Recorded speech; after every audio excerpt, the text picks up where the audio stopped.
తెలంగాణ భవన్లో BRS working president KTR మీడియాతో మాట్లాడుతున్నారు. లైవ్ చూద్దాం. ఆ ప్రక్రియ మొత్తం సాఫీగా కొనసాగడానికి స్టేట్ పార్టీ ఆధ్వర్యంలో ఇక్కడ పెద్దలు రావుల చంద్రశేఖర్ రెడ్డి గారు ఉన్నారు, పర్యాద కృష్ణమూర్తి గారు, ఎల్రమణ గారు, ఇంకా చాలా మంది పెద్దలు ఉన్నారు. వారందరూ కూడా కూర్చొని కొంత వర్క్ చేసి దీన్ని ముందుకు తీసుకుపోవాలని చెప్పి పార్టీ అధ్యక్షులు ఆదేశించడం జరిగింది.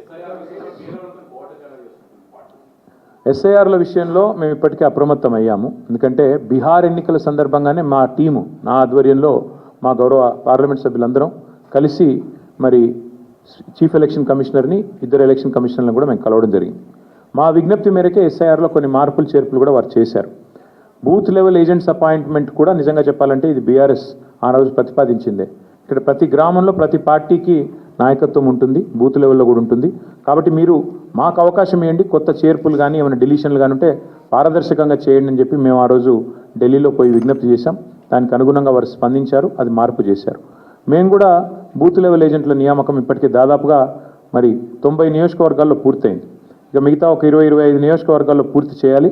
అది కూడా రాబోయే 2-3 రోజుల్లో చేస్తాము. చేసి BLA అంటారు బూత్ లెవెల్ ఏజెంట్లు, అఫీషియల్గా BLO ఉంటారు బూత్ లెవెల్ ఆఫీసర్. వారితో సమన్వయం చేసుకుని పారదర్శకంగా ఈ ప్రక్రియ సాగడానికి మా పార్టీ వైపు నుంచి విజిలెంట్గా ఉండాలని చెప్పి మా పార్టీ అధ్యక్షులు సూచించారు. దానికి అనుగుణంగా ముందుకు నడుస్తాం. రాశి కంటే వాసి ముఖ్యమని నేను అన్నాను. అంటే ఏదో పేరుకి 1,00,000 దాటింది, 2 లక్షలు దాటింది అన్నట్టు కాకుండా చాలా క్వాలిటేటివ్గా పని చేయండి అని చెప్పి మా అధ్యక్షుల వారు సూచించారు. దానికి అనుగుణంగా మా ఆలోచన ఏమి అంటే తప్పకుండా ఎక్కువ ఎంత ఇప్పుడు నాకు రమణ గారికి పోటీ పెట్టుకొని ఆయన 1,00,000 అంటే నేను 1,10,000 అట్లా కాకుండా నిజంగా నికార్స్గా ఎంతైతే మెంబర్షిప్ జరుగుతుందో ఆ పద్ధతుల్లో చేయాలి. ఆ ఎంపిక చేసిన మెంబర్స్ ఎవరైతే ఉంటారో వాళ్ళనే మళ్ళీ కమిటీలో నియమించి క్రియాశీల సభ్యులకి కమిటీలో ఉండే అవకాశం ఉంటుంది. సో ఆ క్రియాశీల సభ్యులు కమిటీలో ఏర్పాటు చేసుకుంటూ టాప్ టు బాటం అంటే బూత్ లెవెల్ నుంచి స్టేట్ కమిటీ దాకా మళ్ళీ పునర్నిర్మాణం జరగాలి. ఆ డేట్స్ ఏంటి అనేది నేను మీకు తొందరలోనే చెప్తాను. ఎందుకంటే మళ్ళీ కేసీఆర్ గారు ఈ ప్రిపరేటరీ వర్క్ అంతా మేము చేయాలి, పేపర్ వర్క్, దానికి సంబంధించిన ప్రిసైడింగ్ ఆఫీసర్ల నియామకము, ఎన్నికల ప్రక్రియ, ఏ విండో ఉండాలి, బుక్స్ ప్రింటింగ్, ఇవన్నీ ఉంటాయి. కాబట్టి దానికి కొంత సమయం కావాలి మాకు. అది అయిపోగానే వెంటనే కేసీఆర్ గారి ఆధ్వర్యంలో మరో సమావేశం జరుగుతుంది. బట్ ముఖ్యమైన నిర్ణయం ఈరోజు కమిటీలన్నీ రద్దయినాయి. కాబట్టి కొత్త కమిటీల ఏర్పాటుకు ఇది మొదటి అడుగు ముందు పడ్డట్టే లెక్క.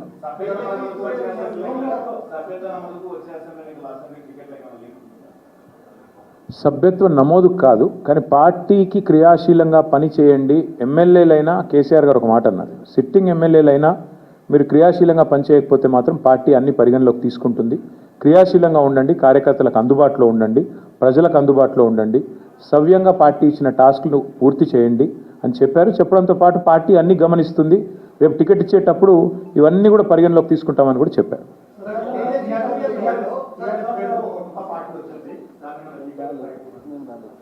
ఎక్కడ నాకు తెలిసి మాకు ఇప్పటి వరకు నాకున్న ఇన్ఫర్మేషన్ మేరకైతే నాకు తెలిసి పెద్ద ఇష్యూ ఏమీ లేదు. పార్టీలు వస్తుంటాయి పోతుంటాయి, అది పెద్ద ఇష్యూ కాదు. చాలా పార్టీలు వచ్చినాయి, చాలా పార్టీలు పోయినాయి. 25 ఏళ్ళు పూర్తి చేసుకున్న పార్టీ మేము. కాబట్టి మేము ఫోకస్ చేసేది ఈ దేశంలో 25 ఏళ్ళు పూర్తి చేసుకున్న పార్టీలు వేళ్ల మీద లెక్క దగ్గబెట్టే సంఖ్యలో ఉంటాయి.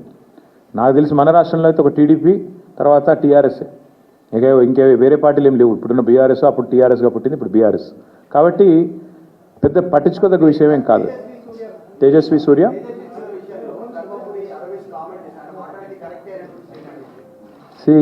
వాళ్ళ పార్టీ ఫిలాసఫీ అది కావచ్చు.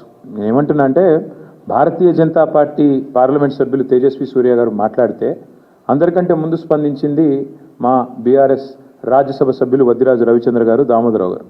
వారిద్దరు కూడా వెంటనే ఖండించడమే కాదు, మరి గట్టిగా వారిని నిలదీశారు.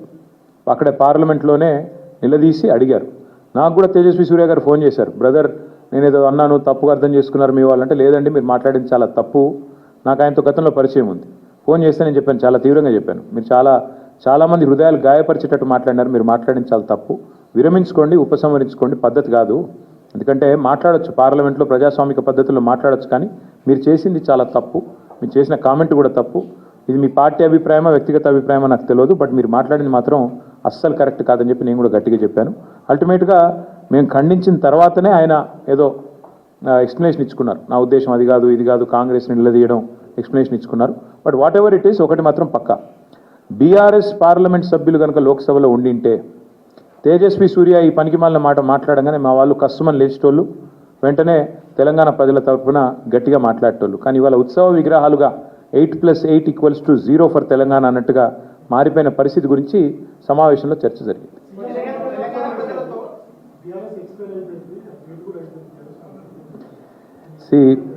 చీఫ్ మినిస్టర్ గారికి నా రిక్వెస్ట్, మీరు చీఫ్ మినిస్టర్, చీప్ మాటలు మాట్లాడటం బాగుండదు. ఎందుకంటే మీరు ఒక చీఫ్ మినిస్టర్గా మాట్లాడితే, ఏదైనా విధానపరమైన విషయం మీద మాట్లాడితే ప్రధాన ప్రతిపక్షంగా మేము స్పందిస్తాం, మాట్లాడతాం, మీకు జవాబిస్తాం. మీకు విషయం మాట్లాడే తెలివి లేదు. ఎంతసేపు విషయం జిమ్మడం, పర్సనల్గా దూషణలు, పర్సనల్గా గలీజ్ మాటలు తప్ప రేవంత్ రెడ్డి గారికి ఇంకోటి రాదు. వారిని నేను అడిగేది ఏమంటే ఒకటి, ఇవాళ వాస్తవం ఏమంటే ఎక్స్పైరీ అయిపోయిందని మాట్లాడుతున్నాడు ఆయన. కాంగ్రెస్ పార్టీ చెతికిలబడి ఇప్పటికీ ఎన్నేళ్ళు అయిందండి? 12 ఏళ్ళ 13 ఏళ్ళ అప్పటి నుంచి ఇప్పటివరకు లేవలేకపోతున్నది. ముందు వాళ్ళ స్థాయి, వాళ్ళ పరిస్థితి చూసుకోమనండి. వాళ్ళ జాతీయ పార్టీ అని చెప్పుకుంటారు, ఒక ప్రాంతీయ పార్టీ స్థాయికి పడిపోయింది. వాళ్ళ సంగతి చూసుకోమని రాదు. మా గురించి ఆయనకెందుకు? మా పార్టీ ఏందో, మా పార్టీ ప్రస్థానం ఏందో, మా పార్టీ ఏం చేసిందో, మా పార్టీ ఎట్లా ప్రజా పోరాటాలు చేసి రాష్ట్రాన్ని ఢిల్లీ మెడలు వంచి సాధించిందో, వాళ్ళ జాతీయ నాయకత్వాన్ని అడిగితే ఢిల్లీని ఎట్లా గడగడలాడించిందో వాళ్ళ జాతీయ నాయకత్వాన్ని అడిగితే వాళ్ళు చెప్తారు. ఈయనకేం తెలుసు అప్పుడు ఎక్కడున్నాడు ఈయనప్పుడు? కాబట్టి నేను అనేది ఏమంటే చీఫ్ మినిస్టర్ గారు చీప్ మాటలు మాట్లాడకపోతే మంచిది. ఇవాళ మాకు ఒక శుభదినం. మా పార్టీ 25 వసంతాలు పూర్తి చేసుకున్న సందర్భంగా నాకు ఆయన లాంటి వాళ్ళ గురించి మాట్లాడాల్సిన అవసరం కానీ అగత్యం కానీ నాకు లేదు.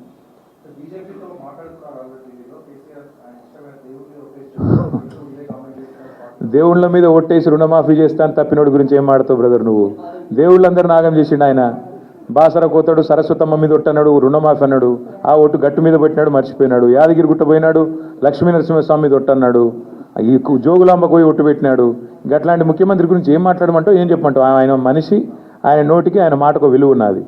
ఏదో మాడుతూ ఉంటాడు టైంపాస్కి. మీరు ఎప్పుడు మీకేమైపోయిందంటే పత్రికలలో కూడా ఆయన మాట్లాడితే పాపం రాయక తప్పని మజ్బూరీ వచ్చింది. మీ మేనేజ్మెంట్లు ఇక ఆయన చీట్ చాట్ చేసినా ఏం చేసినా మీరు రాస్తారు.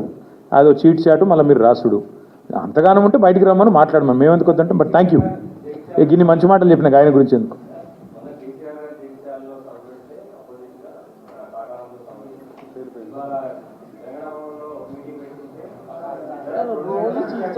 ఏం చెప్పమంటావు? ఏం లేదంటే ఆయన ఐడెంటిటీ క్రైసిస్. ఆయనను ఏమవుతుందంటే పాపం ఆయన ఎక్కడ పోయినా ఎవడు ముఖ్యమంత్రి గుర్తుపడతలేడు. ప్రాబ్లం ఏమొస్తుందంటే ఆయనకు కేసీఆర్ ఒక్కసారి ఆయన పేరు తీసుకుంటాడేమో అని దేవులాడుతుండు. కేసీఆర్ గారేమో ఆయన పేరు తీసుకోవట్లేదు. ఆయన బాధ వర్ణనాతీతంగా ఉంది. ఏం చెప్పాలి? అందుకే నేను అనేది ఏమంటే రేవంత్ రెడ్డి గారు మిమ్మల్ని యాంకర్లు గుర్తించట్లేదు, యాక్టర్లు గుర్తించట్లేదు, ప్రజలు గుర్తించట్లేదు, ప్రతిపక్ష నాయకుడు కూడా మిమ్మల్ని గుర్తించట్లేదు. అది మీ ఐడెంటిటీ క్రైసిస్కి సంబంధించిన సమస్య. మేమేం చేయగలం దానికి? మీరు కావాలంటే ముఖ్యమంత్రి పరిచయ కార్యక్రమం అని చెప్పి బ్యానర్ కట్టుకొని ఊరికి తిరగండి, మేము ఎందుకు వద్దంటాం? ఆయన ఐడెంటిటీ క్రైసిస్, మాకు పని లేదు. Thank you.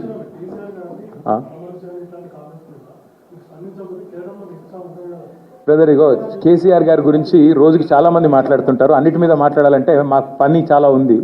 చాలామంది చాలా మాట్లాడుతుంటారు, అన్ని పట్టించుకోవాల్సిన అవసరం లేదు. Thank you.